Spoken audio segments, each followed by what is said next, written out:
No escape for Donald Trump. He can rant and rave like a lunatic on social media and claim that he's utterly defeated Iran, but no one's buying it. Donald Trump has no way out right now. He's too scared to escalate. He's too incapable of negotiating. And so right now, the Trump regime has no plan at all other than to post weird AI memes of himself with AR-15 style rifles. And just behaving like an utter maniac. No more Mr. Nice Guy, he says, while Iran is continuing to mock him. Also, we heard from the new Ayatollah Mujaba earlier, who stated that Iran will never surrender and that the only place that the U.S. will end up if they continue its blockade is on the bottom of the water. I don't think that they are backing down to Donald Trump's naval blockade, but Donald Trump told us they were going to be blown up and destroyed anyway by Wednesday. That didn't happen. So, I guess we'll just see what lies Donald Trump feeds to his stenographers over at Axios tomorrow, which is always market manipulation Friday. Also, we saw Donald Trump's just completely bizarre behavior with King Charles during that visit. King Charles gave that, I thought, a pretty powerful speech to a joint session of the House and the Senate, where he talked about certain things in code where he was obviously calling out Donald Trump. He was saying, when America speaks, its word still matters. He talked about the importance of supporting Ukraine and NATO and other topics that Donald Trump seemed really to only care that King Charles was there. And if you know Donald Trump's history, it was basically spending the 80s and 90s lying that the royal family loved him. And the royal family would always have to say, yeah, this guy's a con artist and he's a fraud. We had Pete Hegseth's testimony in both the House and the Senate. In my opinion, dude perjured himself multiple times, but just looked even more pathetic and petty, if that's even possible. Then you have Pam Bondi, former attorney general, after she avoided a subpoena not to appear before her deposition last month before the House Oversight Committee. Democrats stayed on top of this issue, and after filing contempt charges, she finally agreed that she'll be sitting for a deposition at the end of May. It's why you got to keep on fighting, right? I mean, think about it. California Governor Newsom fought back against the MAGA Republican gerrymandering scheme and used Prop 50 to counteract Texas, and that inspired Virginia and other places across the country. Not only that, you may have forgot this. Remember when Newsom sued Fox for manipulating like audio and video regarding Newsom's conversations with Trump? Remember when Fox was working with Trump to claim that, you know, Newsom was not saying things that he actually was doing, and just like completely manipulated and like actually altered conversations and like chopped it up? Remember Newsom then sued Fox for $787 million, where a federal court said the case can proceed to discovery. So now Newsom gets discovery into Fox and their messages and their emails and what they're saying with Trump and how their hosts are coordinating with him. I just want you to think about what a powerful device it is. And that's why you fight. You got to fight. You got to pull it all out there. When you fight, you win. I remember a lot of people saying, oh, it's a stupid lawsuit. Why would you even file it? Prop 50, it's never going to pass. You just got to do it sometimes. You got to fight. You got to stand up for what's right. So hat tip to Newsom. We'll talk about that. Meanwhile, the American people are still feeling the pain in a very big, big way. We're seeing the price of crude hitting record highs, over $120 per barrel, actually reaching the highest prices throughout the war. We saw a GDP Q1 numbers came in, growth at 2%. That was under the estimates of 2.3%, while inflation, PCE, continues to rise at an elevated level at 3.5%.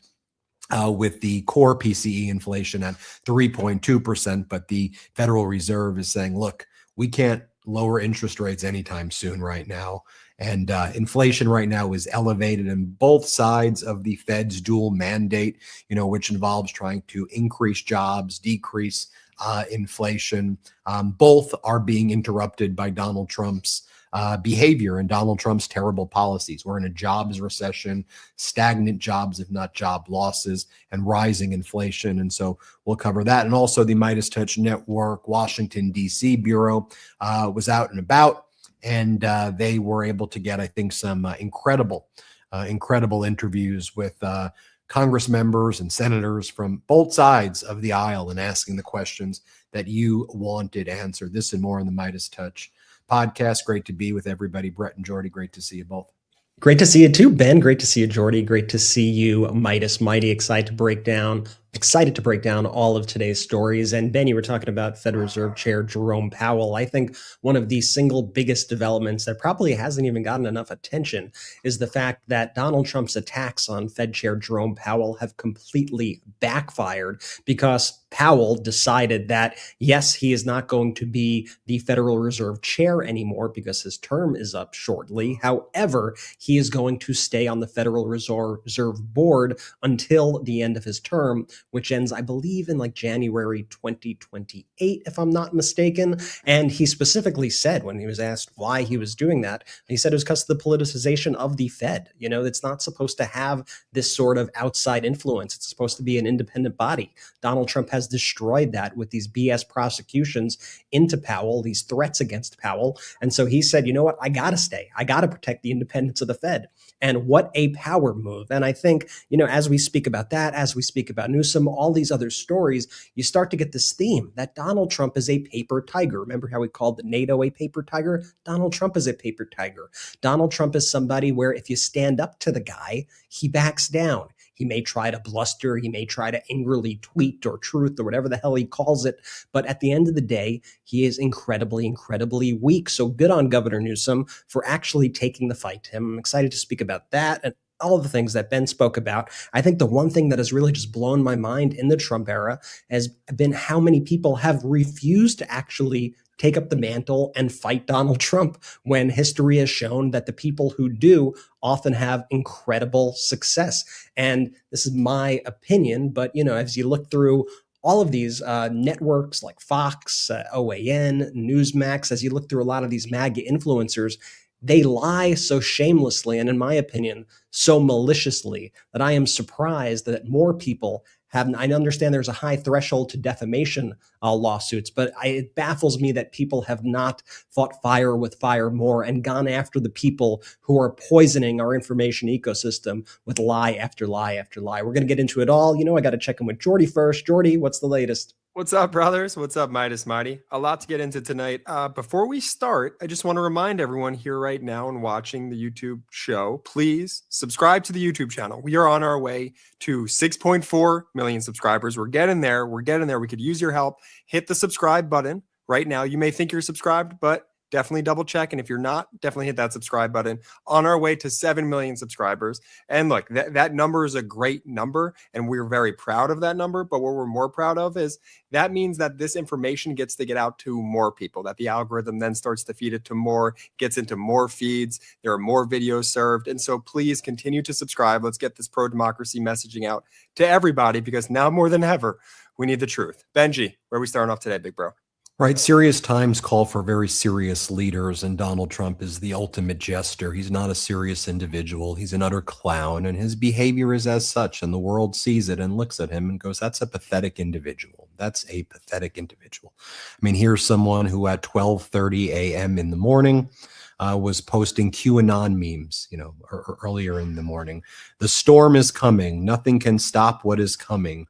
That's a QAnon term. And then if you look to the left, you can actually see a Q, and it's a QAnon account that Donald Trump likes to repost called Spiritual Street Fighter 17. QAnon is a literal death cult that says that Donald Trump will destroy the deep state and conduct beheadings on Capitol Hill when the storm comes. And that's what the storm is coming means.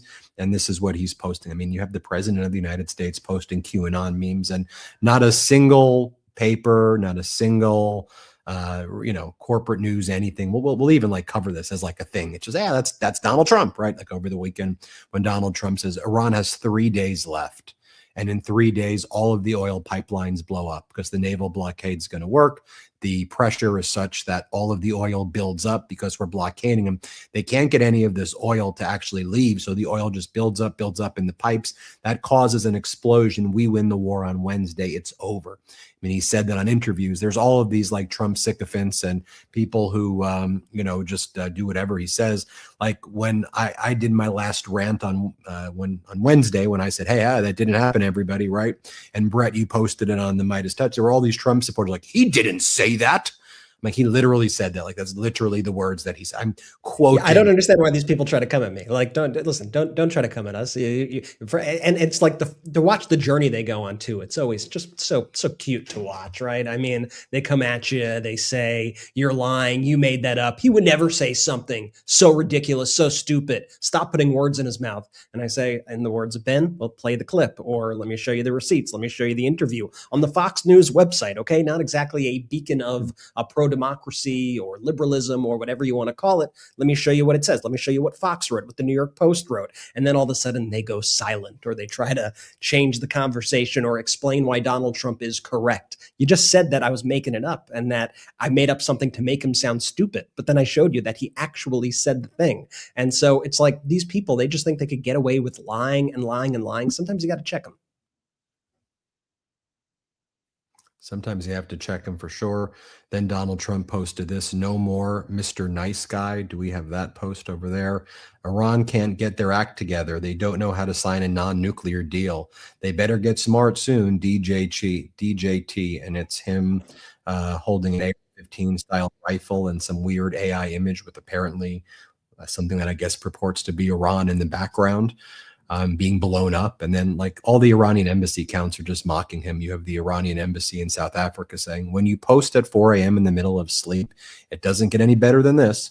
And then they say other narratives arrive. When you eat too much at dinner, drift into restless sleep, suddenly wake up and start writing, imagining the continuation of your dream. It's just, again, just utterly weird behavior. He's making posts attacking Jimmy Kimmel. When is ABC fake news going to fire seriously unfunny Jimmy Kimmel? He's had his Federal Communications Commission launch a formal investigation now into Disney regarding Jimmy Kimmel and saying, oh, it's actually about their diversity practices. And so now they're going to use regulatory tools, which they've also done before, to try to ban ABC and some of its local networks for saying, oh, you're unlawfully doing DEI hires, whatever the hell, that even means. Most of his posts, he's been attacking Germany and NATO allies over and over again. The chancellor of Germany should spend more time on ending the war with Russia, Ukraine, where he has been totally ineffective in fixing his broken country. I mean, it's just all posts like this. On the other hand, you have Iran's parliament leader, MB Ghalibaf, posting in the year 1622 AD, after 115 years of occupation, we expelled the European colonizers from the Persian Gulf, and we celebrate Persian Gulf Day. That's today in Iran, in honor of this victory. Today as well, Iran, by exercising control over the Strait of Hormuz, will ensure that it and its neighbors enjoy the precious blessings of a future free from the presence and interference of America. And so you have statements like that. I mean, we've heard all these conflicting reports, but at the end of the day, I always look at what's actually going on in the Strait of Hormuz. I try to, look at the facts. Donald Trump has leaked multiple things in the past 24 hours to his stenographer, Barack Ravid, over at Axios, and some of these other media propagandists. And first he's like, no, we're going to keep an indefinite blockade. He's like, actually, we're going to do strategic strikes. And CENTCOM is going to be briefing Donald Trump in the Situation Room today. And then it was like, oh, the oil executives joined Donald Trump in the Situation Room earlier this week to talk about strategy. And apparently Donald Trump thinks that because oil prices are higher and because America produces a lot of oil, that is a massive gain to America generally. I mean, it may be helping, I guess, the stock prices of oil and gas companies based on how high the price of gas is. But in terms of the price at the pump, it's not like that reduces the cost if we, export more crude from the United States. It's not even how crude is exported. It literally makes 0 sense at all. But we are based on international oil markets. And the price relates to things that are happening not just in the United States, but across the board. Also, we've been talking about the futures price, $120 a barrel, $122 a barrel. That's the futures price. The spot price, like the current price, is like in the mid 200s per barrel. And we're seeing record-breaking prices now, or very high prices across the entire country. So you have Donald Trump doing meetings with the oil executives, Trump, apparently meeting with CENTCOM, and now they're saying, oh, actually, we're going to do some additional strikes. And then you have like Israel been parroting that. And amid reports that the U.S. is renewing new military action, Israel's defense minister says it's possible that soon we will need to act again in Iran to ensure the regime cannot threaten Israel for years to come. And then we learned on Tuesday that Donald Trump and Putin had a call for like 90 minutes. We didn't learn about it from U.S. media or Trump or the White House. Like normally when you do phone calls with foreign leaders, you publish the readout. Right, that's what happens. Putin published his readout with Donald Trump on TASS, T-A-S-S, which is the Russian media company, where he said, Donald and I talked about economic cooperation between the United States and Russia, and Putin warned Donald Trump of catastrophic consequences if there's a further invasion or further attacks on Iran by the United States and Israel. Russia pushed that out, and Trump confirmed it. Just think about it. You've got Putin calling Trump. They speak for 90 minutes. That's covered up by our government. We learn about it because Russia publishes the readout of the phone call. On it, it reads like a wish list of things that Russians would want. You have the Russian president scolding the United States not to do any further action or else. Just think about the posture, right, of weakness that the U.S. is even put in, that's even how it's like. You would think the readout from U.S. would be like, and then we told Putin that our national sovereignty is non-negotiable and that we instructed him that that's not, how we don't take orders from it. No, Trump's like, yeah, we did that call, and talking about economic deals between Russia and the United States, when in fact the country that would provide the most help to the United States right now is actually Ukraine, which is basically now the world leader in technological innovation and how you fight modern warfare with its drone technology, anti-drone technology, and all its wherewithal that was learned from the invasion of Russia. But you've got, Russia making that phone call. And you've got the situation, again, as I said at the outset of this episode, where we're caught in this quagmire. Donald Trump goes back and forth. Oh, we're winning the war. We're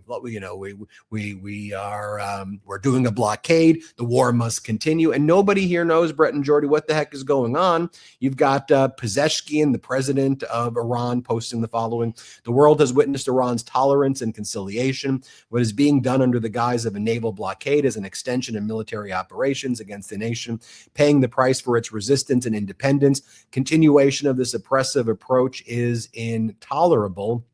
And this whole situation at this point is just so typical Trumpian. We're going to do this blockade. I'm going to claim maybe we're going to do this. Maybe we're going to do that. And then the American people are really, really suffering right now. They're absolutely suffering. So what did Donald Trump say in the Oval Office today when he was asked, so what's the latest status? And again, Donald Trump goes, Iran is dying to make a deal. Now, how many times has he already said the deal is done? Remember, I mean, seriously, didn't he say we did a deal? Everything is great. They're still dying to make a deal. But Trump says, I don't really want to make the deal. They're dying to make the deal. I don't want to make the deal. And everybody knows he's lying. And it's just weird. And it's pathetic. And it's dangerous. Here's what he says. Here, play this clip. I mean, Iran is dying to make a deal. I can only tell you that. I don't want to get into the, but they cannot be nuclear other than that. But their Navy's gone. Their Air Force is gone. Every ounce of any form of equipment practically is gone. Their drone factories are about 82% down, and their missile factories are almost 90% down. And many of their missiles have been knocked out. They used some, but we knocked out more than they used. And it's pretty amazing what's happened. They want to make a deal. But despite the fact that we are in what some people would call a war, we just hit a new high today on the stock market. We have S&P is through the roof. They're through the roof. Could you think of anything more offensive again to the American people than that? And then tying it to the fact, well, the stock market's up when most people aren't sharing in that gain at all. And it's just Trump manipulating the markets all the time. And then a reporter says, yeah, but look, Donald, look, the reality is that people are suffering. The average price of a gallon of gas is $4.30. So, like, what do you say to that? Like, what the people are experiencing? Here, play this clip. Bad things would happen. One of the ideas. The average price of a gallon of gas is now $4.30 in this country. And you know what? And we're not going to have a nuclear weapon in the hands of Iran. The gas will go down. As soon as the war's over, it'll drop like a rock. There's so much of it. It's all over the place, sitting all over the oceans of the world. And it'll go down. But what won't happen is if Iran had a nuclear weapon and used it, then the whole world is a different place. What about You're not going to have to pay a little bit more for gasoline. The gasoline, the oil will go down rapidly as soon as the war is over.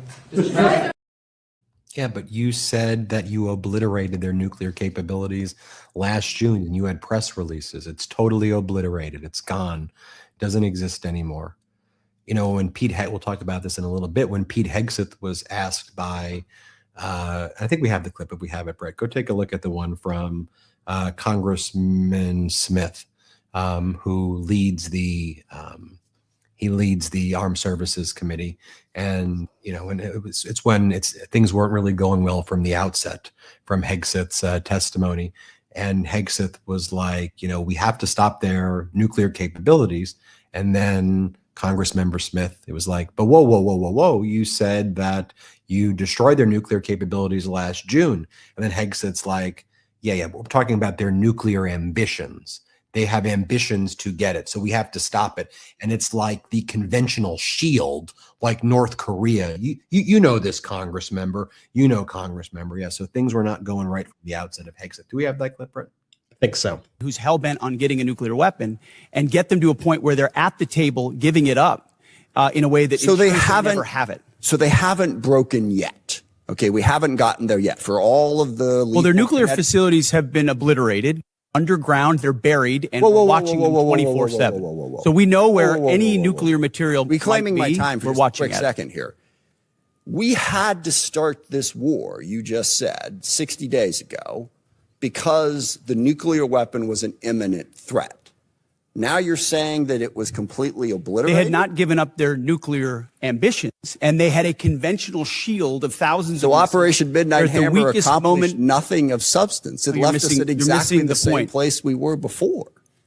So much so their that facilities were bombed war. and obliterated. Their ambitions continued, and they're building a conventional shield. All right, let me try again. It's the North Korea strategy. You know this very well. The North Korea strategy was use conventional missiles to prevent anybody from challenging them so they could slow walk their way to a weapon. President Trump saw Iran at its weakest moment, took an action to ensure in a way that only the United States of America could do with our Israeli partners, and yet to ensure their haven't conventional given up shield was right. brought one to other field, question, which we've done. if I could get to it. So on conventional shield, it's their ambitions. And guess what? North Korea has nuclear weapons now because we all get this, right, Pete, you understand? Donald Trump exchanged love letters with Kim Jong-un and then allowed Kim Jong-un to use those conventional shield to get nuclear weapons. And now it's being reported some places, although it's not really getting any significant national attention, that North Korea is basically producing, what is it, like 10 warheads a month or something? And they're going to have more nuclear warheads than like any other country other than like the US, China, and Russia very soon. So like North Korea not just has nuclear weapons now, they have more nuclear weapons than just about any country right now. And on a weekly basis, North Korea is doing ballistic and cruise missile tests. And it's just like, whatever, it's Kim Jong-un. He's Trump's guy. Like, he can do that, right? He could do it. How about this data point, Ben? North Korea's nuclear arsenal now is big enough to possibly overwhelm the ground-based missile defenses the U.S. spent billions developing over the past 30 years. So while Trump has been doing all this, while he was exchanging love letters, North Korea was building up their nuclear arsenal to a point where the United States cannot even defend against it if they so chose to use it.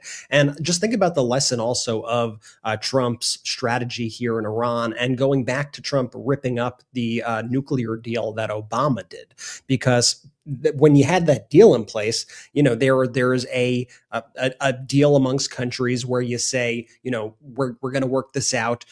Don't build these weapons, and we won't do X, Y, Z. And when you violate the terms of that deal, all you do is you encourage all these other countries in the area to say, oh, we can never make a deal like that. First off, they're never going to respect it. Second off, they think they're going to just be able to bomb us when we're defenseless. So instead of making a deal, what we have to do is ramp up our productions of our nuclear arsenal right now, because that's the only way that we could possibly deter an attack from the United States or any of these other countries. We need to be so big and so scary that they don't want to mess with us. You don't see the United States bombing Russia. You don't see Russia bombing the United States. If we build up our nuclear arsenal, we will be untouchable because they're not going to want to get into a spat with us. And I think that is the psychology kind of behind it, and what Donald Trump has imbued in so many of these countries across the world right now, where instead of actually disarming nuclear weapons and denuclearization, which has been such a major thing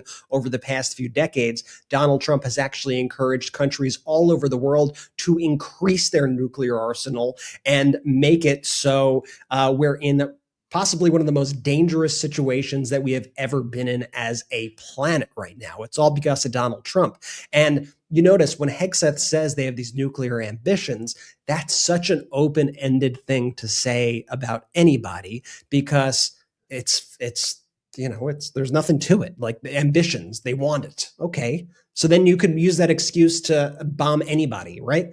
You could use that excuse then to bomb Iran at any time, to bomb this country at any time, that country at any time. If ambitions is the marker, I mean, you said you obliterated them, but they still have ambitions. It's the most ridiculous talking point imaginable. And Hegseth really isn't used to getting challenged on that sort of level. I want to remind everybody, because think about the press who he speaks to every single day. He's kicked out any sort of real journalists from those briefings. He has these fake pro-MAGA press that ask him softball questions. And so he's never challenged until he comes into these congressional hearings, which is why these congressional hearings are actually important. But what I've noticed across all of the Trump administration, no matter what the topic is, it comes down to a simple concept, which is you can't solve a problem unless you acknowledge the problem exists. And when the Trump administration across the board is constantly lying about everything that is going on, and it is refusing to admit reality, whether it's the on-the-ground situation in Iran,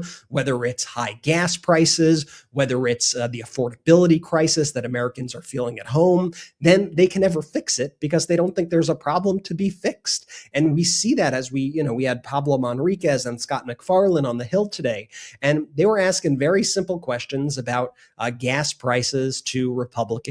And they were like, oh, actually, I give Donald Trump, he's doing great. He actually brought down the prices.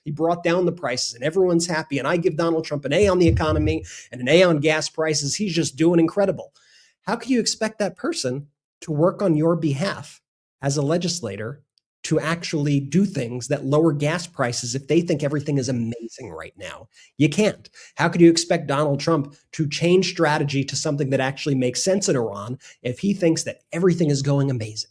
You can't, because he's using bad facts and he is trying to bluster his way through these things and put on a television performance rather than actually do the job, because it's easy to lie to the press. It's easy to lie on TV. It's a lot harder to engage in diplomacy. It's a lot harder to actually engage in the mechanics of and the chess games of actual warfare. And what do we actually need to do to win this thing? How can we get out of this thing safely? What's our exit plan? And that was basically the point that Friedrich Merz, the Chancellor of Germany, was making the other day when he said the United States has been humiliated by Iran. Been utterly humiliated by Iran right now. And as I'm looking at the situation, Donald Trump and the United States have no exit strategy. It's an objectively true fact. And after Donald Trump's call with Vladimir Putin the other day, what did Donald Trump do? The first thing he did was threaten to remove any sort of U.S. defenses, any sort of U.S. troop presence from Germany. And so he's already taking retribution of him for simply reporting the facts. We've known how kind of malignant facts are to the MAGA movement, how they repel them at all costs, how they want to live in their alternate reality. Well, right now in this war, we are seeing the consequences of people who refuse to admit reality. Exactly, Brett. Really well said. Look, they being the Trump regime are just such dishonest brokers of information. You see Hegseth up there just lying through his teeth, and he gets called out on it. Wait, I thought we won this war back in March. It's May. What are we still doing bombing? Like what are we still doing there with our presence there? I thought we're done. Hey, how can we get out? When can we get out? The reality of the situation is, to borrow a Trumpian phrase here, we don't have the cards. The United States doesn't have the cards right now. Donald Trump certainly does not have the cards right now. He has put himself into a situation with absolutely zero clear exit strategy. And we, being the public, being the citizens, being our troops, we're the ones in danger right now, because Donald Trump is too stubborn to admit that he does not have the cards, that he messed up, and that he is too just, I don't know, macho of a man to figure out like, hey, no, it's actually time to get out. But no, he's going to continue to put our troops on the line. He's going to continue to crater our economy by jacking up these oil prices. I mean, I just don't understand this whole notion why this entire party, this Republican Party, just bends over backwards to protect him. Brett, you said it perfectly.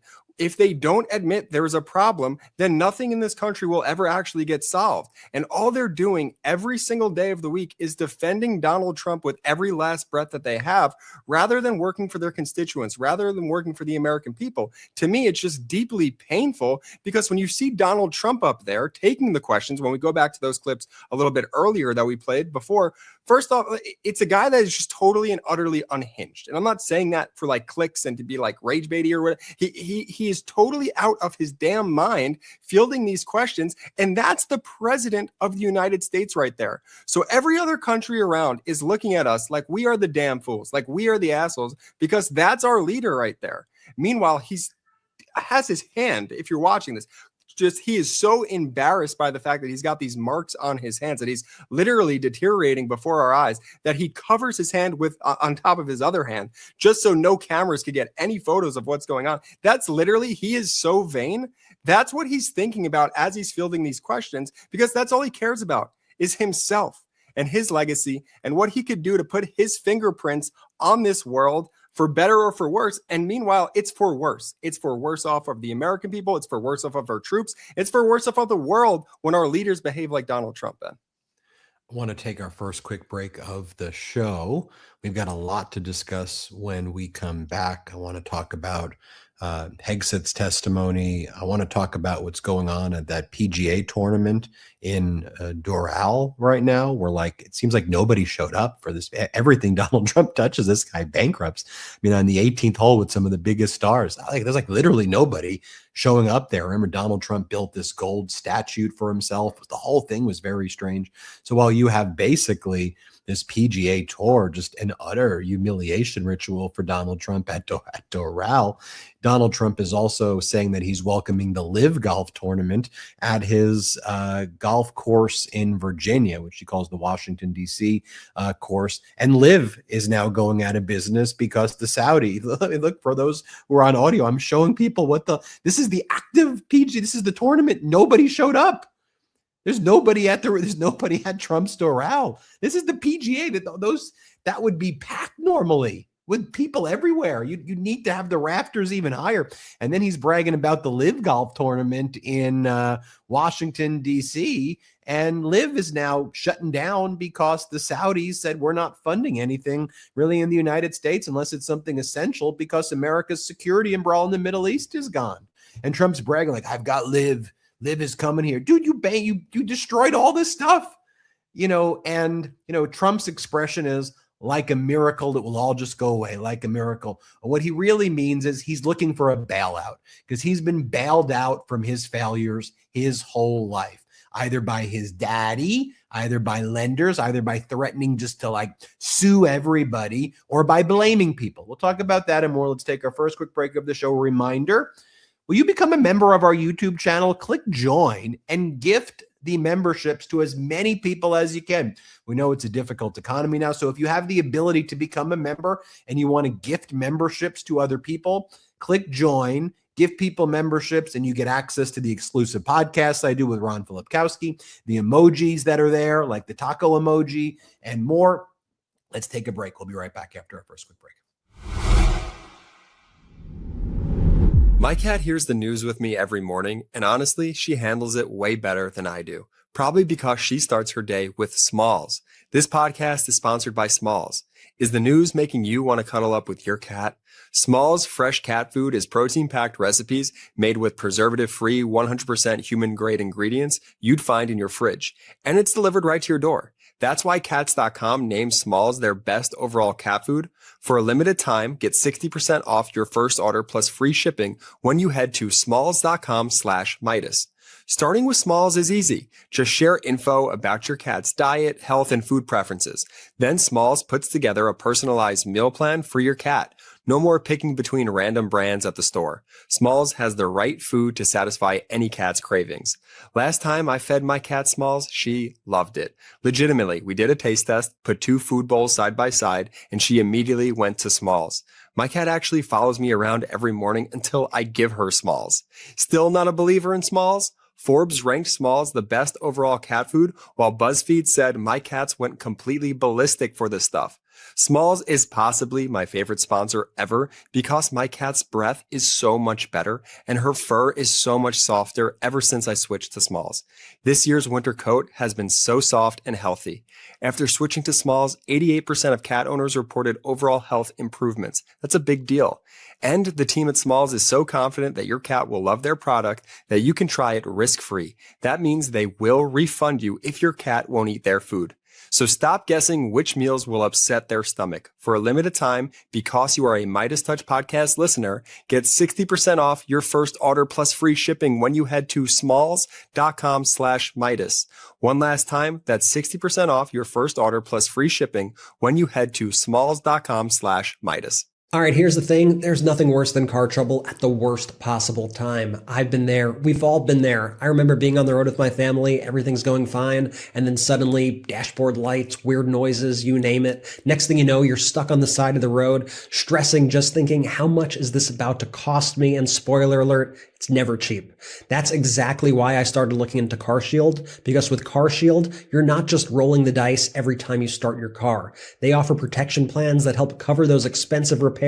And honestly, that peace of mind is huge. What I love about CarShield is it's simple. They've got 24/7 roadside assistance, courtesy towing, and even rental car options at no additional cost. So if something does go wrong, you're not stranded. Plus, they work with ASE certified mechanics and repair shops nationwide, so you know your car's in good hands. And let's talk about cost, because that's what we all care about. Their plans are low cost, month to month, with low deductibles, which means you're not getting hit with a massive bill when you least expect it. They've been doing this for over 20 years, covering over 2 million vehicles with a 96% customer rating and an A+ rating from the Better Business Bureau. That is real trust. Make a decision your wallet will love with CarShield. And right now, CarShield is offering our listeners 20% off with the code Meidas at carshield.com/Meidas. Visit carshield.com/Meidas to lock in your coverage today and protect yourself from expensive car repairs. Again, go to carshield.com/Meidas and use code Meidas for 20% off. That's MEIDAS.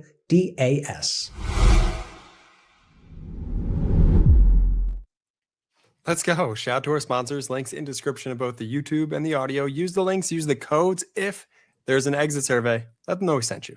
Benji, where to next? Just going back to that Oval Office presser for a moment, Donald Trump spending a lot of his time attacking NATO allies, Germany, Italy, Spain. Trump thinks that the fact that they don't want to join his war crimes and his unlawful and criminal invasions is a betrayal of NATO, when NATO is a defensive alliance. And Donald Trump and Netanyahu went it alone when they invaded Iran. But Donald Trump now attacks all of these countries, attacks their leaders, and Donald Trump's, making social media posts. We're going to withdraw American troops from Germany, from the German base. All right. I mean, that's not just going to hurt Germany. I mean, it's going to also hurt the United States. I mean, there's reasons that America established these bases, and ultimately America's, security umbrella and interest in the region were also part of a broader plan to help America's economy, help try to create stability in the world, I suppose. But here's Donald Trump attacking Spain, Italy, and Germany. Let's play it. You talked about possibly pulling out some troops out of Germany. Would you be considering the same thing for Spain and Italy? I mean, they haven't been exactly on board. Yeah, probably. Yeah, I probably will. Why should I? Look, why shouldn't I? Italy has not been of any help to us. And Spain has been horrible, absolutely horrible. It's NATO.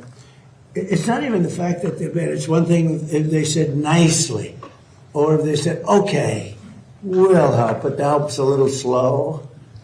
But the level, and we helped them with Ukraine. They made a mess out of Ukraine, a total mess. And we helped them with Ukraine. Ukraine has nothing to do, we're an ocean apart. It has to do with them. It's like for them, it's their front door. We help them. And Biden gave them $350 billion, which was insane. It's one of the reasons. It's always Biden. I don't even know what he's even trying to say there. We had to help NATO with Ukraine. And I don't even know what he's even, talking about, other than yesterday he kept on confusing Ukraine and Iran. And so he's just continuing to go down that path of, mixing up Ukraine and Iran to act like what he was saying yesterday made sense when he was confusing everything. But just think about it, from the Oval Office, spending his time saying they should have been nicer to me. They could have just been even nice. What do you mean nicer to you? What are you even talking about? Do you at the most basic level, you don't understand what NATO is. You don't care about what NATO is. You're doing phone calls with Putin for 90 minutes talking about economic cooperation, inviting Putin to Miami for the G20, and then just every day attacking NATO allies. I think interestingly, while that was going on, CBS and other news outlets reached out to the State Department and to the Department of Defense officials and said, are you currently working with Germany on a drawdown of troops? Like, is there a plan to do that? Trump said it. So have you alerted Germany to that? And, all of the sources in the know said, no, we don't even know what he's talking about. Like, that's not a thing that we're doing. And Germany's actually helping us quietly behind the scenes with a lot of different things. And we actually need that base for a lot of what we've been working on, what we've been doing right now. So you have that. It's just also fascinating, right? Like, as Donald Trump praises Pakistan and acts like, Pakistan's the biggest ally. Important to note that, Pakistan gave lots of money to Trump's crypto company. And they said that Trump should get a Nobel Peace Prize when India didn't say that Trump should get a Nobel Peace Prize. So it's why Donald Trump basically threw in the garbage, multiple decades of building a strong relationship between the United States and India, which is often called the world's largest democracy by population size. But now one of the things that we're seeing is that Iran seems to be using a lot of the land routes that Pakistan's offering in order to move supplies, resources to get around the blockade, also using the territorial waters of Pakistan to get around the blockade as well. And, and so I guess Trump thinks that they're being nice to him by investing in his companies, but this is why we have things like the emoluments clause that prohibits these foreign entanglements. This is why we're supposed to have a system of checks and balances. Trump sees himself as America. Trump sees himself as the United States. Trump sees himself having a golden age because he's looting from the American people. Him and his right-wing oligarchs are looting from the American people.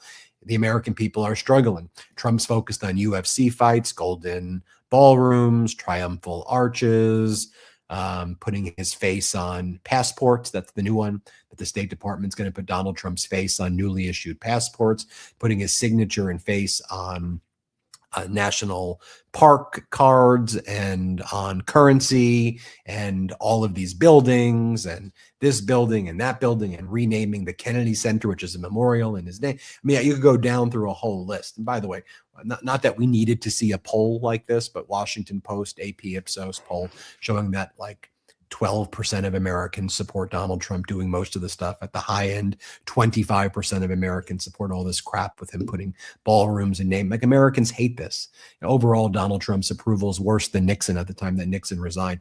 On the issue of standard of living, Trump has like 11% approval amongst independents on the issue of standard of living right now. Like 11%. Trump's approval overall in the economy is 30% right now. In every generic poll, Democrats are just destroying MAGA Republicans right now going into the midterms, which is why Donald Trump needs to call in his right-wing Supreme Court to make a ruling like they just did, gutting Section 2 of the Voting Rights Act, a bipartisan piece of legislation from 1965 that provided for safeguards to prevent racist gerrymandering. On a bipartisan basis, Democrats and Republicans came together in 1965. One of the crown jewels of civil rights litigation was the Voting Rights Act. I want to repeat that. Democrats and Republicans came together. It wasn't like a Democratic initiative. This was a bipartisan issue, right? All of the civil rights legislation was bipartisan. Environmental protection was bipartisan. As passed, EPA basically came into existence under Nixon. If you think about it also, campaign finance reform, McCain-Feingold, bipartisan basis, right? Democrats and Republicans. Yet the Supreme Court, they say, the Constitution as it relates to campaign finance, that's an unlawful law Democrats and Republicans came together with because corporations are people. And so they should be able to spend as much money because it's a free speech issue. Where in the Constitution does it say corporations are people and they should spend unlimited money because it's free? We think that's free speech, corporate free speech. You can't prohibit it. Corporations are humans. I mean, right here, the Supreme Court this week saying, Section 2 is basically unlawful because it is already factoring in race as a consideration in creating congressional districts that have majority black congressional districts. And that's racist. What do you mean that's racist? It's implementing the 15th Amendment and other amendments regarding equal protection. So it's blocking racism. And the Supreme Court goes, no. The very focus on racism is racist. If a state legislature says they're not racist and they're gerrymandering for political purposes, and you say they're being racist, you being anti-racist and calling them out as racist, you're the racist. And you want to build majority congressional black districts in areas to represent, say, 35% of the population is black and to make sure they have equal representation. That's racist. You're focused on race. The state legislature just says they're focused on political gerrymandering and that they're not doing race. So we just have to accept them at their word. That's basically what the Supreme Court said. And this is going to have far-reaching implications in future elections, as well as states are just going to continue to say, hey, we're not doing racist gerrymandering. Sure, we diluted all of the black vote by putting black voters in multiple congressional districts so that they don't even get to elect a single Congress member. But we were doing political gerrymandering, which is perfectly okay. Democrats want to ban all forms of gerrymandering. Republicans block Democrats' effort to block all gerrymandering. And, I bring all of this up because, there is a path forward, Brett and Jordy and Midas Mighty, where people on a bipartisan basis can work together and do deals. But every time you do it, and every time you see the polling data, says, look, Donald Trump and MAGA's policies are detested and despised. What do? They call in the favors from their Supreme Court. They, engage in rigging the maps and cheating. And it's like the American people are livid. All of this stuff is going on that we've been talking about in this episode. So MAGA then calls in a favor from their Supreme Court. I mean, it's utterly pathetic. And what happens immediately after this? Well, Ron DeSantis specifically hold a bill that they were working on in order to rearrange the Florida maps to attempt to add 4 seats because this Supreme Court case basically allowed that to move forward. It was going to be unconstitutional. This basically gave them the green light. Now it's to be determined if this Florida gerrymander will actually be a dummy mander, as they've been calling it, because it relies on the Latino vote a lot from the previous elections, which of course has shifted dramatically. But it shows you where their mind's at. That was one of the first things they did. Also, we saw Louisiana Governor Jeff Landry declared a state of emergency. And to me, this should be like a major major scandal that anyone does this, but he literally canceled the state's upcoming congressional elections that were happening so that they could do their gerrymander based on the Supreme Court decision, because that's what the Supreme Court decision was about. It was about this majority black district in Louisiana. And so the governor said, nope, suspending the election. It's not going to happen until these maps are passed. It's so corrupt. And Ben was speaking about how unpopular the Republicans are. And I think so many people ask, like I've seen this in our comments. I've seen people email me this and leave it in my comments. And they'll say, Brett, why are these Republicans still supporting Donald Trump and all of this chaos when his approval rating is in the 30s, when all these policies are so unpopular? And I started talking about this a little on the last episode, but I'll bring it back right now because it applies to this horrific Supreme Court decision. And that's when you have these gerrymandered districts, the voters aren't choosing the politicians are choosing the voters. And so they're able to carve out these districts where they pack in the most extremist MAGA people all in the same district, or they put in, as many Republicans as possible into a district, and they dilute these other districts. And who ends up coming out to these midterm elections? Well, it's usually the most diehard of the supporters, the most MAGA of the supporters. And so many of these politicians know that if they are not completely subservient to Donald Trump, somebody even more radical, even further to their right, I mean, that's why we keep moving further and further and further, is going to come along and going to primary them. And this is something we've seen over and over and over again over the past few years in the Trump era, of people who maybe at some point reach a breaking point and decide, I am going to not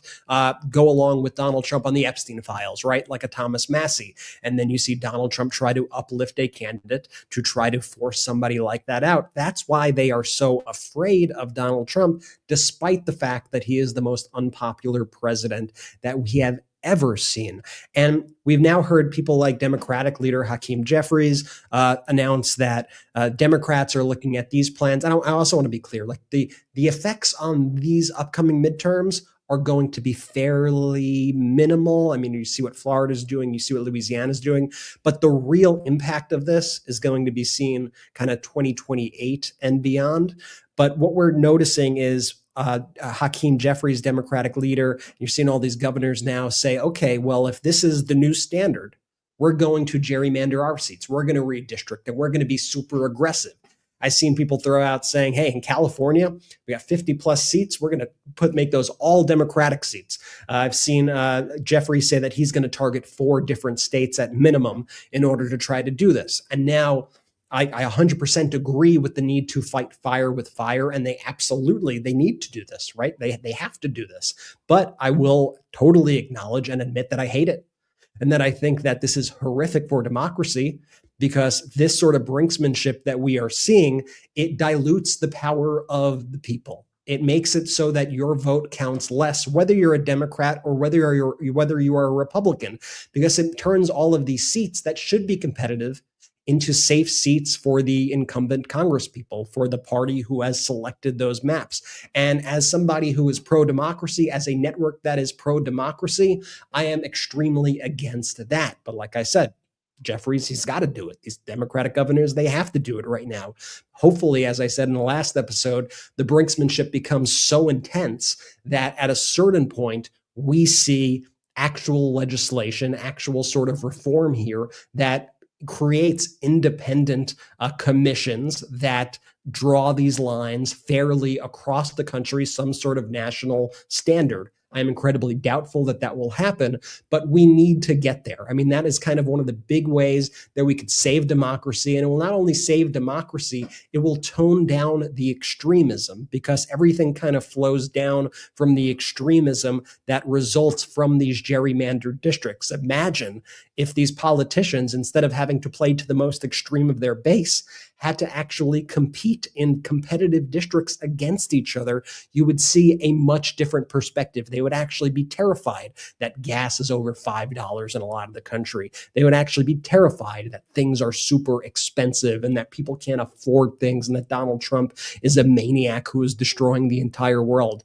But as of now, the incentive structures are not there. And if the incentive structures are not there, then they're not going to do it. Plain and simple. Well said, B. And look, we just really have to get back to a point of our society where our public servants, our quote unquote leaders, actually want to work for the people, want to better the lives of the citizens in this country. You know, I agree, right? That the Democrats have to do this, right? But it's also just such a damning indictment of our society and our democracy that this is where we are at this time. It's deeply concerning, especially someone who has a kid, another kid on the way. You guys have young children as well, and not just for our families, right? But for everybody's families. Like, we love this country, not to get too preachy or whatnot, but we genuinely love this country. We want to see it succeed, but it has to start with our leaders, our public servants, serving the people, trying to do what's best for everybody. How can we make housing more affordable for all the generations? How can we make healthcare more affordable? What should we do about, reproductive rights? Like, these are like issues that genuinely people want to figure out and solve. And yet there's an entire constituency of leadership out there that don't actually want to solve it. They want to use it as issues to kind of like raise money and just make you angry at the other. It's deeply disappointing and deeply concerning. The other thing that honestly keeps me up at night, Ben, and I'm curious to hear your thoughts on this, are these Donald Trump weird quirks where he's just putting his name on everything now, right? Whether it's the triumphant arc that he wants to build, or renaming the Kennedy Center or the Trump Kennedy Center, putting his face on the passports. He's just such a malignant narcissist that just needs to see like literally his fingerprints on anything. It's very obvious that he is sort of coming to grips with his own sort of mortality, that he needs to leave his mark on this world. Like, in his mind, he physically needs to leave his mark on this world in some way or some form. And yet he's now surrounded himself by yes people that constantly tell him how great he is and what a great job he's doing. Whereas the American people at large don't agree with that, know what a horrible job he's doing, because we all feel it in our lives. And this person, Donald Trump, this thing is just at this point where I'm concerned, like there is a nuclear option here, where quite literally there's a nuclear option here where he just wants to leave his mark on this world so badly that he will do whatever it takes to make sure that Trump print, the stamp, the face, the whatever you want to call it, is left on this world. I do think that's so much of it. He wants to have something that lives beyond him. I think he's made comments, especially recently, about his own mortality, not going to heaven, all the kind of weird comments he makes. And I think a lot of that is a reason, honestly, if you dig deep into his psyche, is one of the reasons for the ballroom, for these posters, for his name on these things. I completely agree, which is why I think I almost compare it to like the pharaohs and how they, the pyramids for the like that is this modern version of that, the ballroom or the triumphant arch, like that is that. Which is why I think any future candidate, who's running for office, one of their big priorities, honestly, should be de-Trumpifying everything. Just going through every agency, getting rid of the people he put in, going through, if he builds the ballroom, at minimum, taking his name off the stupid ball, like take his name off everything, take his photo off everything, change the passports, change the money, change whatever he's going to do. There needs to be a process of removing all of that. And I think when you look at all of these things that happen, especially when it's an issue like the Voting Rights Act, this has become such a priority for this Republican Party, and we've seen it. We saw it coming, because even when you listened to like Charlie Kirk before this election, what were big things that he spoke about? Well, what did he say was the biggest mistake? The Civil Rights Act, he said, was the biggest mistake. They've gone after the Civil Rights Act. They've gone after the Voting Rights Act. That was like one of the biggest things that hurt these people on the right. And if you really want to go back all the way, I think you can make a pretty solid argument that the Civil War kind of never really ended, and that we've kind of been in a cold Civil War ever since. And while the factions have shifted, and they may have had a D in front of their name when it started, and now they have an R in front of their name or behind their name, it's the same kind of arguments that are playing out and the same kind of racist forces at play that we're now seeing in 2026. And they've seen an opportunity with Project 2025, with stacking the courts, with having Donald Trump in office, with having this Congress, where they think we could finally actually push these racist policies forward, and we could dilute the black vote. We could dilute the vote of anybody who doesn't look like us. And we want to ensure our power in this society. You know, the ridiculous argument that always comes from the Trumpers and things where, you know, nothing makes sense is when they go, but the Democrats were the party of slavery. The Democrats were the party of the Confederate. Well, who's flying the Confederate flag right now? I'm going to say you're not seeing too many Democrats flying the Confederate flag right now. Perhaps the parties shifted, perhaps they flipped, because y'all seem to be the ones who are supporting them. You guys seem to be the ones who every opportunity you get are trying to pass legislation in order to ensure that black people don't vote, don't have a say in our society, and you are trying to make a white ethno-state here in the United States of America. So I think your actions speak much louder than your BS arguments.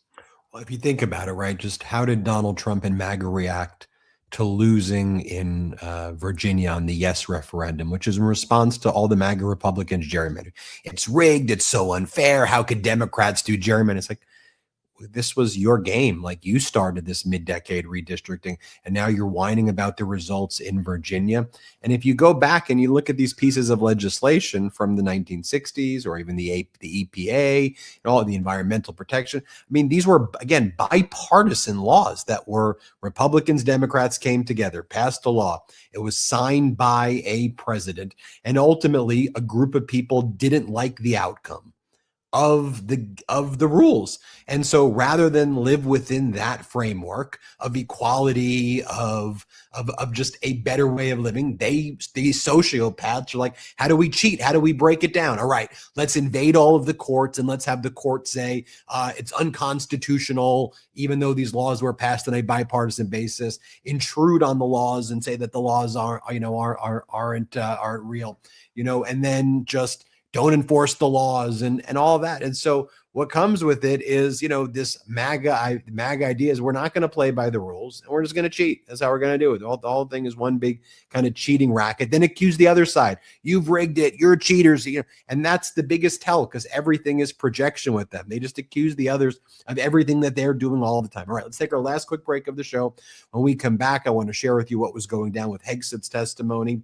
We'll talk about that. We'll talk about Gavin Newsom getting into the discovery phase and more. Become a member. Click the join button right now. Help us get to 7 million subscribers as well. Gift emojis for people by clicking join. And then you can gift emojis to people and give other people memberships to some of the exclusive bonus features here. All right, let's take our last quick break of the show. We'll be right back.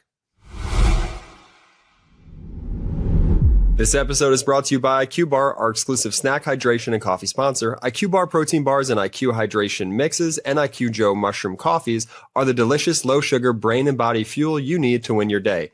The Ultimate Sampler Pack is a great way to try all IQ Bar products and flavors. You get 9 IQ bars, 8 IQ mix sticks, and 4 IQ Joe sticks.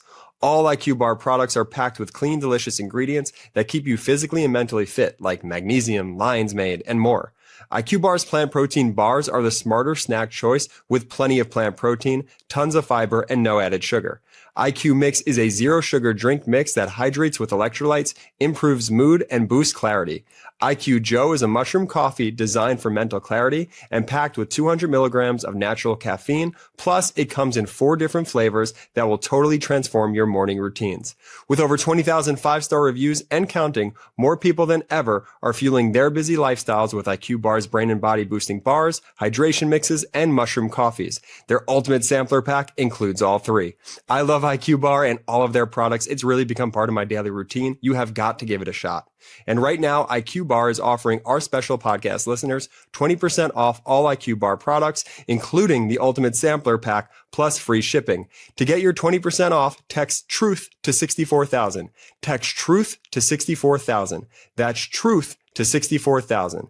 Message and data rates may apply. See terms for details. Are you tired of waking up hungover and worrying about what happened last night? That's why I've been reaching for Willie's Remedy Plus, the THC-infused social tonic that lets you have fun and actually feel good the next day. If you're trying to be more intentional this year, Willie's gives you that social, uplifting buzz without wrecking your goals. For me, it's perfect for unwinding after a long day, socializing without alcohol, or even getting a little creative. It kicks in fast, feels smooth and euphoric, and there's no hangover waiting for you in the morning. Willie's is a premium THC-infused social tonic crafted by the legendary Willie Nelson, inspired by Willie's way of living where peace flows freely and hangovers are a thing of the past. It is a low-calorie, low-sugar, alcohol alternative that actually works, delivering a fast-acting, euphoric social buzz without the regrets that come with alcohol.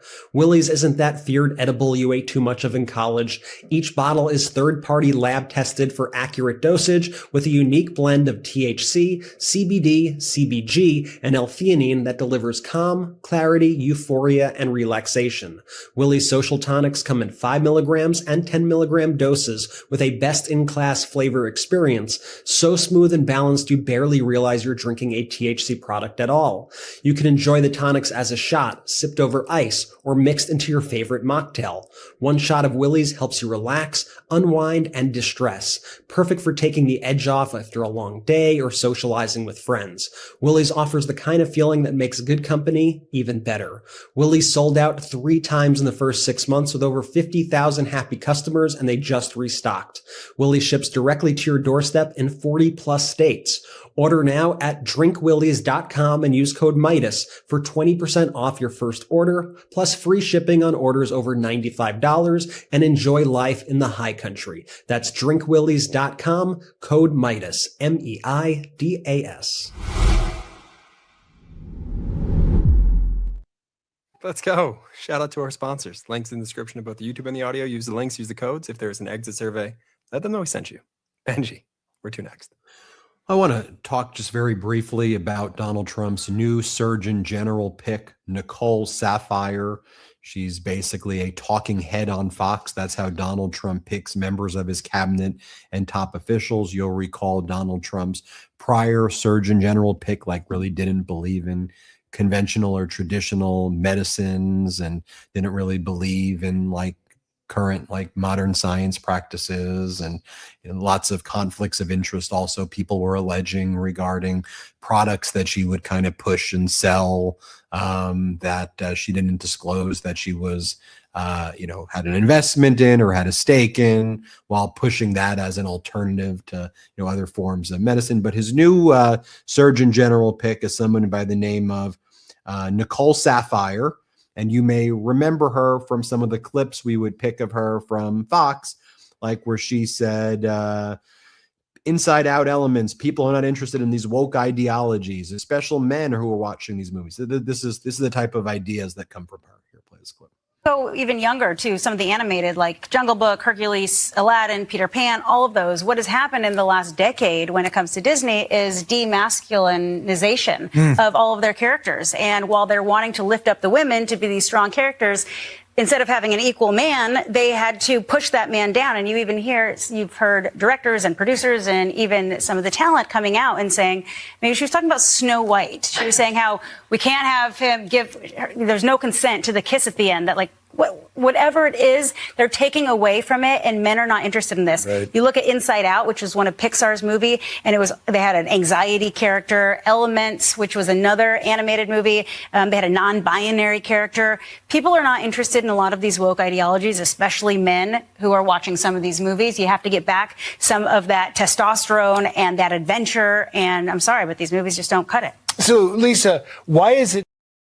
Just the oddest conversations that nobody's having. No one sits around their dinner table and says, what really bothers me? This demasculinization of the Disney male characters. It's really becoming a barrier for lots of adult males to watch Snow White. And it's becoming a big problem here. And that's what Americans are really thinking about right now. No, that's though part of their culture war attacks in order to try to create divisions from the real issues that most Americans share. The struggles of affordability, the struggles to afford a home, the struggles to afford gas, the struggles to access healthcare and have education and to have a job with dignity. They don't want you focusing on those things, which Donald Trump and his right-wing oligarch buds are ripping away from all of you. They want you to focus on demasculinization of Disney characters, and that's a major issue that we all have to confront. So that's who Donald Trump wants to be, the Surgeon General. I mean, just beyond weird. Going to Hegseth's, I don't think we need to address that anymore. Going to Hegseth's testimony, want to share something that he repeated over and over again. Well, first, let me share with you what Hegseth said. Let me show this clip first, where Hegseth said the biggest adversary that we face as a country, the biggest adversary that we have right now. You would think, who's the biggest adversary? Is it Russia? Is it China? What's the biggest adversary? We're in war with Iran. Is it Iran? Because, we're at war with them. And you say they pose an existential threat based on their ambitions. Is it Iranian ambitions? Is that what's the biggest threat? Is it Al-Qaeda? What is it? Tell me, Pete. What's the biggest threat that we face right now? Here, play this clip. Unfortunately, as I said yesterday, and I'll say it again today, the biggest adversary we face at this point are the reckless naysayers and defeatist words of congressional Democrats and some Republicans. Defeatists from the cheap seats who 2 months in seek to undermine the incredible efforts that have been undertaken and the historic nature of taking on a 47-year threat with the courage no other president has had, to great success and great opportunity for preventing Iran from having a nuclear weapon. Beyond pathetic. Then Congress member Goodlander asks, do you agree with the statement that the military won't follow unlawful orders? Do you agree with that? The military shouldn't follow unlawful orders. Pete? Of American law, that our service members follow lawful orders and lawful orders only. Is that right? Do you agree with the statement, quote, the military won't follow unlawful orders? I do. Mr. Hegseth, do you agree with that statement? I do, but understand what you're insinuating at a partisan point. I'm not. I'm actually quoting you directly, Mr. Hegseth, from April 12th, 2016. And I appreciate that on the record, you've clarified this important principle of American law. Ladies, time's expired.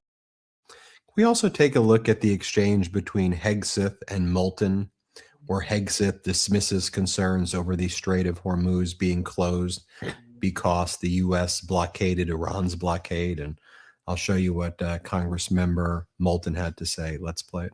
Okay, so let's just imagine. Which, by the way, if they had one, every which the previous Obama deal was going to allow them, including the first Trump administration, they had one, prevented them from having a nuclear weapon. So, listen, how is this war going? Do you think we're winning? Militarily on the battlefield, it's been an astounding military success. No, but are we winning the war? Absolutely. Okay, so do you call Iran closing the Strait of Hormuz winning? Well, I would say the blockade that we hold that doesn't allow anything to come in or out of Iranian ports. Okay, so we've blockaded their blockade. So they blockaded us, and then we blockaded their blockade. That's like saying, tag, you're it. Or, if President Madison had said, well, the British just burned down Washington, but don't worry, we're going to burn it down as well. Chairman Kaine, did the military have plans? Let me show you Senator. This is a good point. Let me show you Senator Blumenthal next. Let's play it. Yesterday, the president said that Ukraine has been, quote, militarily defeated. I assume you don't agree with that assessment. The negative nature in which you characterize the incredible and historic effort in Iran is part of the reason, Senator, why the American people view it the way they do. It's why I looked out at our press corps at the Pentagon and called them the Pharisees in the press. Because they look for every problem. Well, I'm asking you about you look for every problem that exists, Ukraine and you has been miss militarily defeated. You missed the I would plank. submit, based on my 9 trips to Ukraine, that is a false narrative that the president's We are buying 2 from months Vladimir into a Putin. historic military success in Iran, and will you want to call it a dispute it defeat. And it's because defeatist Democrats it like is you the that people cloud the of mind of the Ukraine American who are people. fighting. He's just really a scumbag. Like, when you think of like a real vile piece of trash human, I mean, it's Pete Hegseth, and comparing the press and Congress members conducting oversight to the Pharisees. So what is Donald Trump Jesus in this? Is that what this is? Trump is Jesus.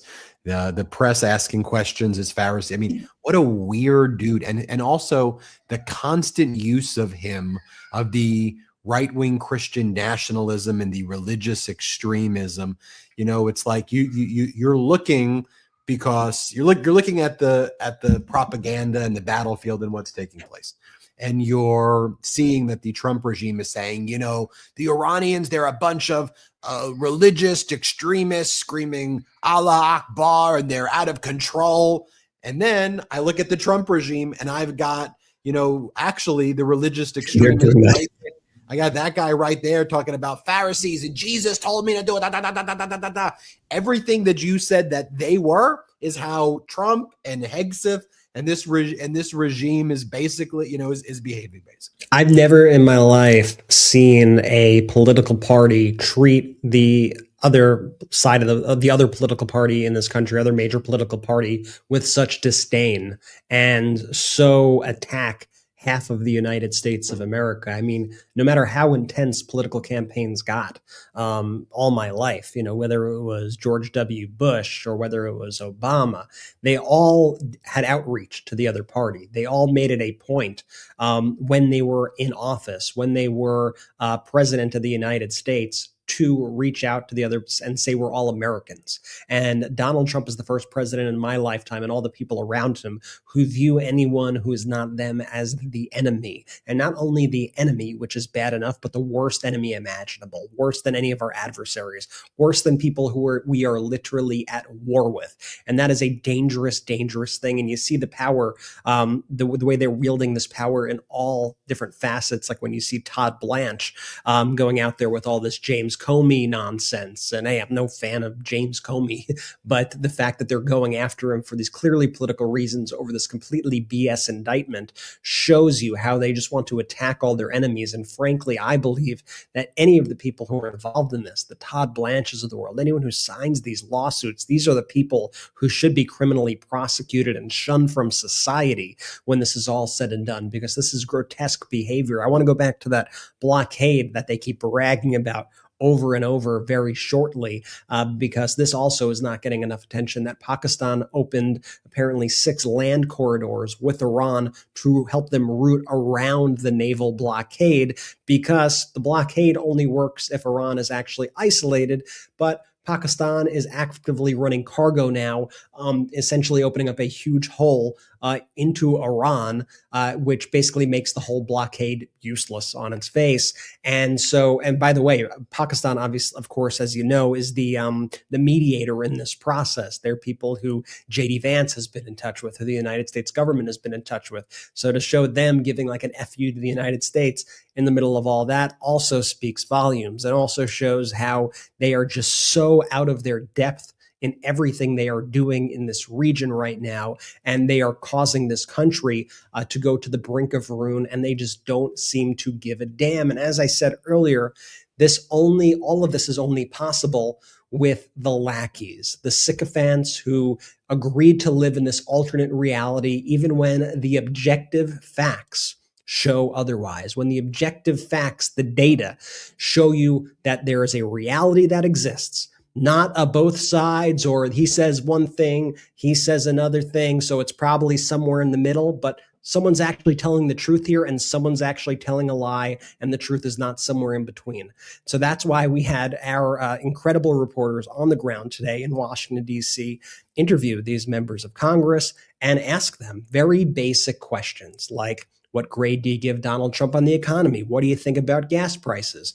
And as I hinted at earlier in this episode, they all would just lie about it, say that Donald Trump's doing great for the economy. The prices are actually down. Everyone's happy. Here's an example. This is Representative Byron Donalds. And I think this is an especially important clip because Byron Donalds is running to be the MAGA candidate for Florida governor. And let's see what he thinks about the affordability crisis in this country and the job that Donald Trump is doing. Once again, this is from our reporters in Capitol Hill. Congressman, do you think Donald Trump has delivered on his promise to lower prices?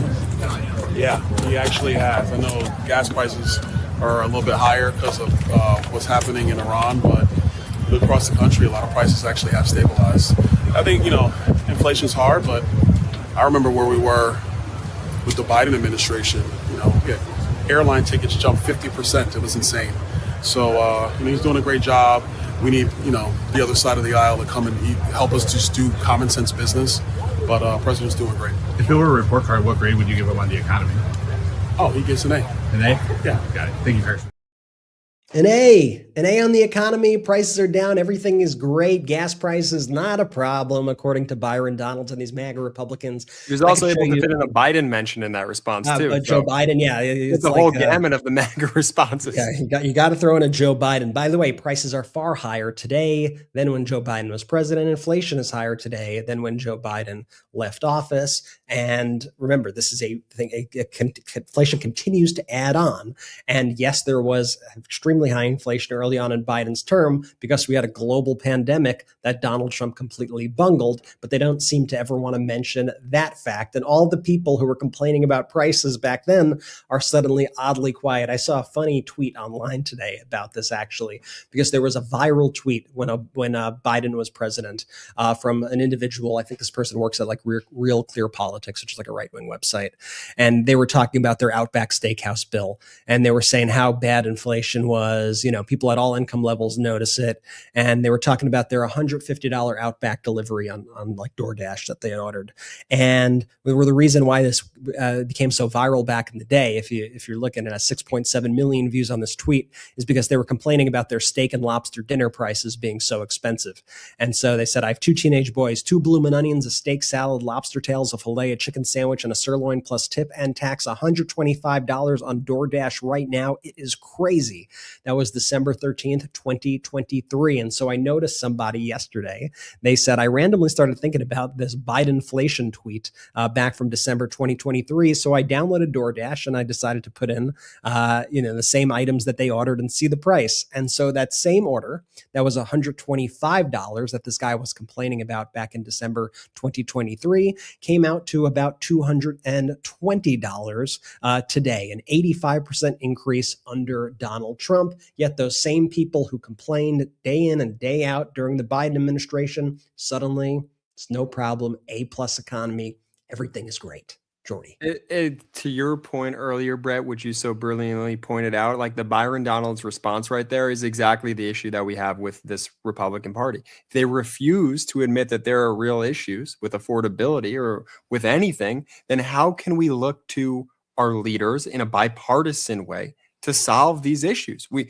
just simply can't. It is so ridiculous. And the last thing I was going to say, it's going to make a little bit less sense now, Brett, but I was going to interrupt you a little bit earlier and tell you hey, Brett, why don't you tone down the rhetoric over there? I mean, corporate media is just like, they're such putzes, honestly, right? Because anytime there's ever, a situation or whatever, their initial instinct is to blame the Democrats' rhetoric. We were talking about this earlier in the week with Shapiro, when Caroline Leavitt was going after misquoting stuff from Josh Shapiro over here, governor of Pennsylvania.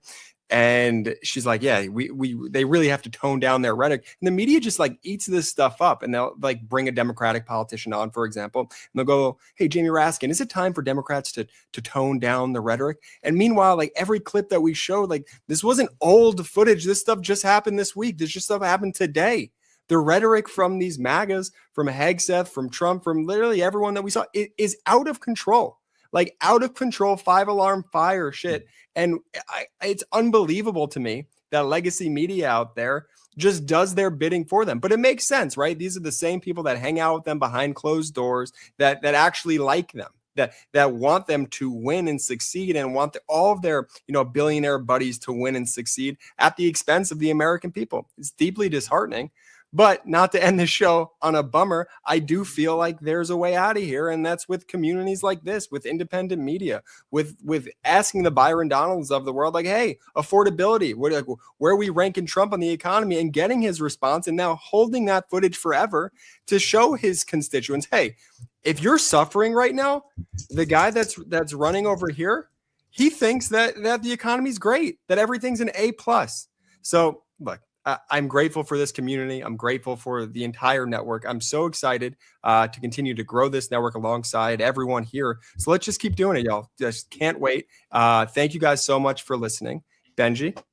I'll just say this quickly, Jordy. The statement on Josh Shapiro was, Josh Shapiro said, and heads need to roll because of the corruption. He wants to rip their heads off. He's using an expression, heads will roll. And they're like, so that's the equivalent of Donald Trump posting photos of like Biden being hogtied and like looks like someone's right. Like, oh, he said head roll. Oh, it's like, okay, come on, stop it. Just let's be real. Just quickly to really shout out to Governor Newsom for bringing that lawsuit against Fox, pushing forward with that case, and now getting to the next phase, getting to discovery, as the case was not dismissed. And that means Newsom can do document requests and depositions, and Newsom can bring in all the Fox executives and really find out all of their communications with Trump regarding the National Guard. And it's fascinating because, he's not a traditional litigant who's going to be swayed by money, personally. So he's going to get all this discovery. And I think it's going to be like, if you're Fox, this is like a catastrophic ruling for you right now that Newsom prevailed, because Newsom, again, is motivated by getting out the information. And so Newsom is just going to go hard on discovery. Think about, we know that Donald Trump talks to reporters and text messages them because we see that. Newsom's going to get all that stuff. And so to be continued there. Stay tuned. That's all we've got. Thank you so much for watching. We appreciate you. We'll see you next time on the MeidasTouch Podcast. Once again, the #1 podcast in the country. We appreciate it. That's all thanks to you. Jordy, take it away. Shout out to the Meidas Mighty. Standing strong against the fascists, we sing our song. We will get it right whenever. Want to stay plugged in? Become a subscriber to our Substack at MeidasPlus.com. You'll get daily recaps from Ron Filipkowski, ad-free episodes of our podcast, and more exclusive content only available at MeidasPlus.com.